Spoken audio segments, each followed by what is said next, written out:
بسم الله نتيجة باريسات أو هردعة تحرى حاشدة تليو كسماها هيئات سردونك إيه نبسوغي دقرنك إلا قري صدح دي بشي كوي تبناد لبكون كوبي اللباطن كونا سابسانيد قعنسين باريسات كإكرام تهليل فارح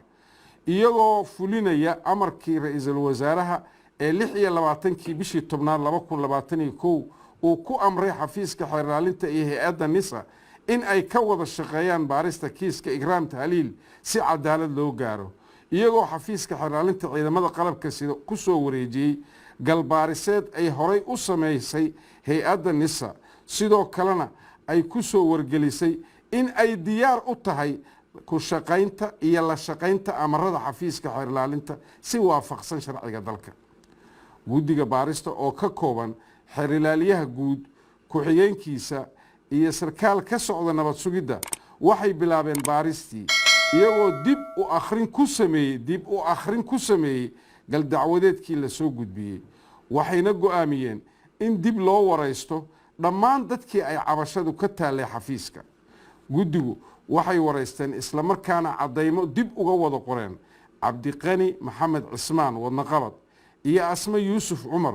kuwaasoo ka mid ahaa saraakiisha hoose NISA ee cabashada laga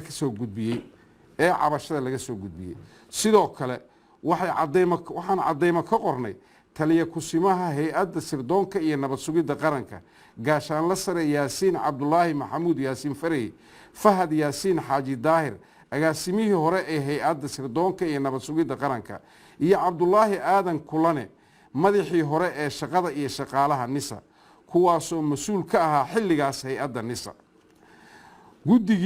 guddiga baaristu wuxuu baaris ku tegey xafiiska taliska hay'adda sirdoonka iyo nabad sugidda qaranka iyagoo u kuurgalay goobihii ay ku xirnaayeen kaamirooyinka qarsoon ee CCTV sidoo kale wuxuu booqday xafiiska la socodka kaamirooyinka sidaa darteed guddiga baarista kiiska waxaa u soo caddaatay in hay-adda sirdoonka NISA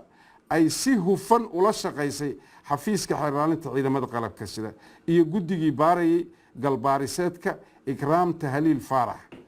labo intii aan baarista kiiska ku guda jirnay guddiga uma soo bixin wax caddayn ah haba yaraatee oo muujinaya in maqanad Ikraam Tahliil Faarax ay ku maqan tahay gacmaha saraakiisha hay'adda NISA saddex guddigu wuxuu la wareegay oo uu hayaa galbaariseedkii ay soo gudbisay hay'adda sirdoonka nabad sugidda qaranka NISA oo sheegaya in Ikraam Tahliil Faarax ay afduubteen al-shabaab isla markaana ay dileen haddaba guddiga baarista kiiska Ikraam Tahliil Faarax wuxuu ka codsanayaa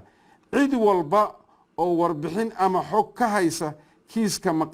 kiiska maqanada ay u soo gudbiyaan guddiga baarista si loo gaaro xaqiiq dhammaystiran oo lagu horgeyn karo cadaaladda ciddii dhibkaas geysatay wabilaahi tawfiiq